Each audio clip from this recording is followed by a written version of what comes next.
Hi viewers, talk channel పుస్తకంతో పాటు వర్గస్ గారు senior journalist వాళ్ళతో ఒకసారి మాట్లాడతారు. సో నమస్కారం సార్. నమస్తే అండి. సార్, నిన్న జనసేన ఆవిర్భావ సందర్భంగా ఏర్పాటు చేసిన జయకేతనం ఈవెంట్ లో నాగబాబు గారి కామెంట్స్ ఇప్పుడు వైరల్ అవుతున్నాయి సార్. అంటే టీడీపీ వాళ్ళ ఆగ్రహవేశాలకు అయితే గురవుతున్నారు.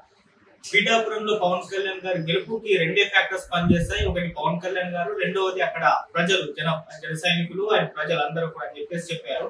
ఇప్పుడు దీని పట్ల మరి వర్మ గారు అక్కడ సీట్ త్యాగం చేశారు, ఆయన ఫ్యాక్టరీ పని చేయలేదా, ఆయన ఫ్యాక్టరీ అంటే మరేదో కాదు టీడీపీ కదా, టీడీపీ ఓట్లు పడ్డాయి కదా అని చెప్పేసి వీళ్ళు పోస్టులు పెడుతున్నారు సార్. ఏదేమైనా ఒక వార్ అయితే క్రియేట్ అయిపోయింది. మరి ఇదేమన్నా కూటమిలో చుచ్చు పెట్టే ఛాన్స్ ఉందా? మీరేం చెప్తారు సార్? ఆయన కామెంట్స్ ఏ విధంగా చూస్తారు? కూటమిలో చుచ్చు పెట్టడానికి జరుగుతున్నటువంటి అనేక ప్రయత్నాల్లో భాగంగా ఇది కూడా జరుగుతోంది అని చెప్పి ఆల్రెడీ జనసేన వైపు నుంచి టీడీపీ వైపు నుంచి రిప్లై ఇచ్చే ప్రయత్నాలు మొదలైంది. కాబట్టి ఆల్రెడీ ఒక దీన్ని ముగింపు దశకి తీసుకొచ్చేస్తున్నారు. ఏది నాగబాబుకు నాగబాబు మాటల మీద వైసీపీ చిచ్చు రాజేస్తోంది అన్న దిశగా ఇప్పుడు దీన్ని డైవర్ట్ చేసే ప్రయత్నం కూడా జరుగుతుంది. అందులో భాగంగానే వాళ్ళు వర్మని కర్మ అని చెప్పి ఒక హ్యాష్ ట్యాగ్ పెట్టి ట్రెండ్ చేస్తున్నారు. దాన్ని చూపించి ఇది వైసీపీ చేస్తున్నటువంటి ప్రోగ్రాం తప్ప ఇంకేం కాదు. అయితే నాగబాబు మాట్లాడిన మాటల్లో కొంత అహంభావం కనిపించిన మాట వాస్తవమే. అంటే పవన్ కళ్యాణ్ ప్రభావం, అలాగే ప్రజల్లో ఉన్నటువంటి వ్యతిరేకత, ప్రజలు అతన్ని ఒక రకంగా జగన్ కి వ్యతిరేకంగా నిలబడినటువంటి ఒక సమర యోధుడిగా చూశారు. ఆ గుర్తింపే అతన్ని గెలిపించింది అనేది, అంటే ఛాంపియన్ గా చూశారు ప్రజలు అతన్ని, అందుకని గెలిపించారు అన్న ధోరణిలో మాట్లాడాడు. ఇది అంటే రకరకాల ఫ్యాక్టర్స్ అక్కడ వర్మ గురించి ప్రస్తావించుంటే బాగుండేది. ఎందుకంటే వర్మ ఆల్రెడీ ఎమ్మెల్సీ కూడా ఇవ్వనటువంటి ఒక పరిస్థితి నడుస్తోంది, చర్చ ఉంది. భవిష్యత్ ఏమిటి అనేటువంటి చర్చ నడుస్తోంది. ఆల్రెడీ మన కాకినాడలో జరిగినటువంటి ఒక సభలో ఆయన మాట్లాడారు. ఆ మాట్లాడే సమయంలో చంద్రబాబు గారు నన్ను ఎలా వినియోగించుకోవాలో అలా వినియోగించుకుంటారు, ఇవన్నీ మాట్లాడారు.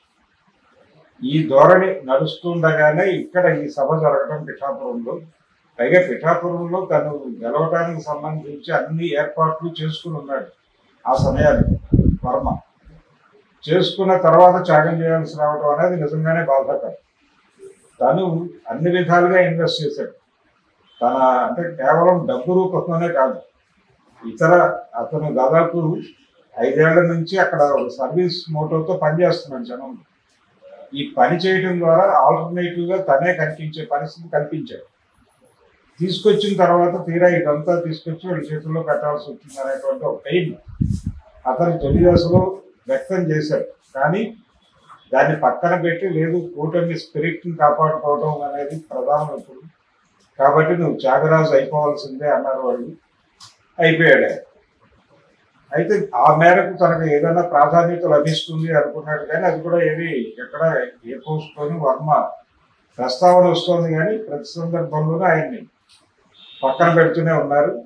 ప్రాధాన్యతలను గుర్తించి అధిష్టానం నాకు సముచితమైన గౌరవాన్ని ఇస్తుందని ఇప్పటికే నమ్ముతున్నాను అని అన్నాడు కాకినాడ సభలో. ఈ టైంలో ఈ సభలో ఆయన ప్రస్తావన లేకపోవడం అనేది కొంత ఇబ్బందికరం. నిజానికి ఈ సభకి వాళ్ళు బయట నుంచి కూడా కొంతమందిని ఇన్వైట్ చేశారు.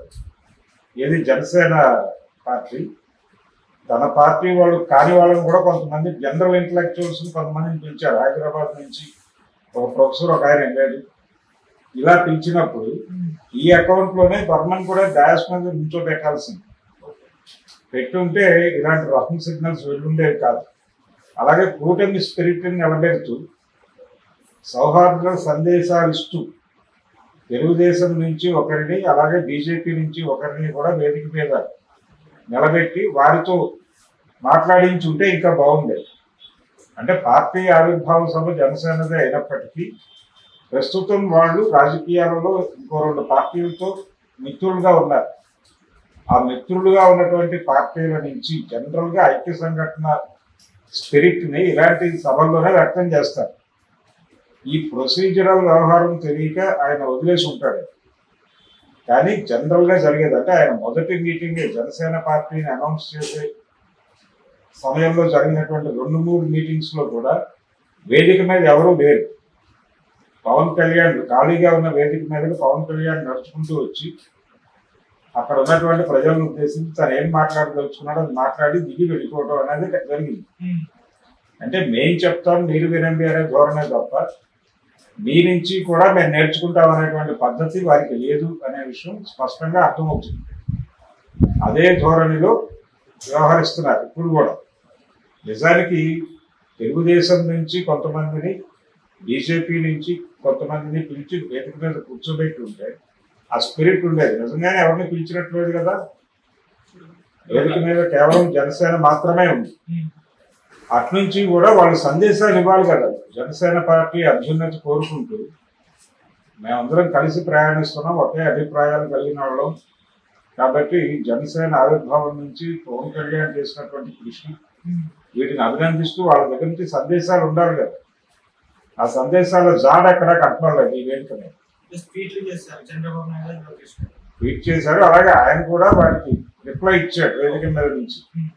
చంద్రబాబు నాయుడు గారితో కలిసి పనిచేయటం అనేది తనకు చాలా ఆనందం కలిగిస్తోందని, అలాగే చంద్రబాబుకి కృతజ్ఞతలు చెప్పాడు, అలాగే లోకేష్కి కూడా కృతజ్ఞతలు చెప్పాడు వేదిక మీద నుంచి పవన్ కళ్యాణ్.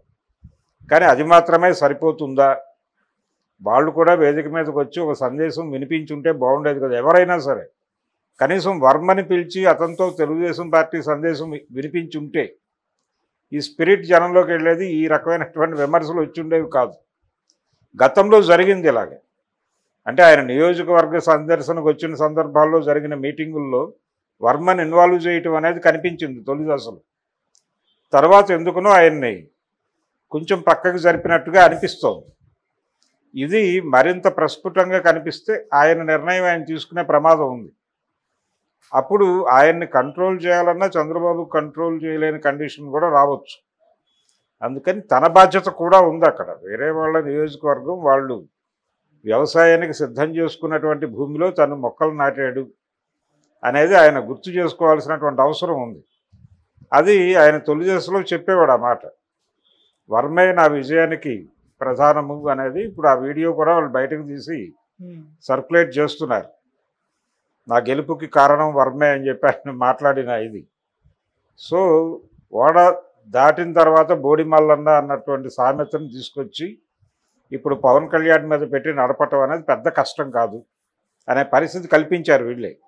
ఈ పరిస్థితిని అందిపుచ్చుకున్నటువంటి అవతల వారు ఆ కార్యక్రమం మొదలుపెట్టేసి వర్మ నీ కర్మ అనే ఒక హ్యాష్ ట్యాగ్ పెట్టి అది కథ నడిపిస్తున్నారు.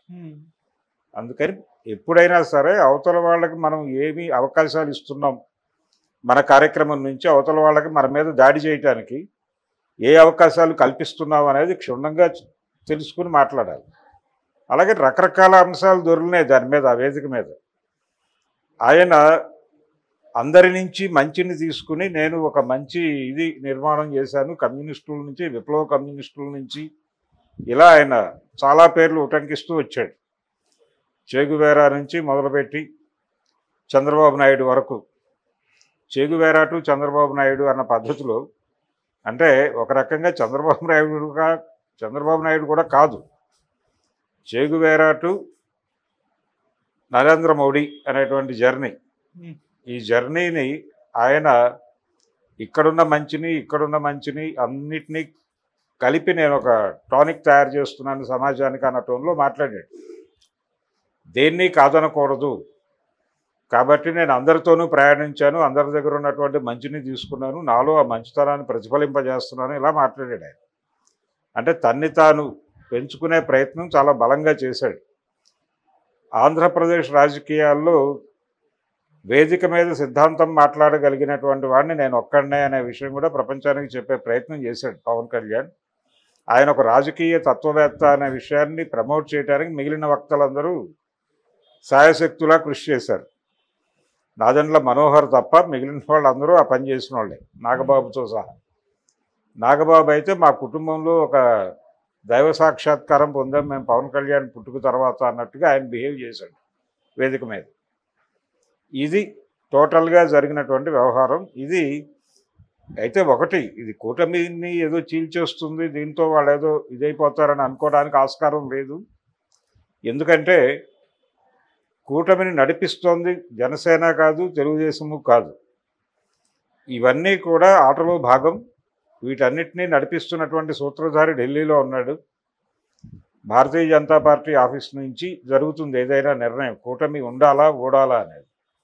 వాళ్ళు చంద్రబాబు నాయుడికి ప్రత్యామ్నాయం కావాలి వచ్చే ఎన్నికల్లో అనుకుంటే చంద్రబాబు నాయుడు సీన్లో ఉండడు. పవన్ కళ్యాణ్ మీద కాన్ఫిడెన్స్ ఉంటే జగన్ ఉండడు. కాబట్టి ప్రతి ఒక్కరూ ప్రస్తుతానికి అవసరం వాళ్ళకి. ఎవరి మీద పూర్తి కాన్ఫిడెన్స్ లేదు వాళ్ళకి. జగన్మోహన్ రెడ్డి మీద కాన్ఫిడెన్స్ లేదు, అలాగే పవన్ కళ్యాణ్ మీద లేదు, చంద్రబాబు మీద లేదు. ముగ్గురిని అలా ఉంచారు అంతే. వాళ్ళ నుంచి ఇండికేషన్ లేకుండా ఏ రకమైనటువంటి రాజకీయ కదలికలు ఆంధ్రప్రదేశ్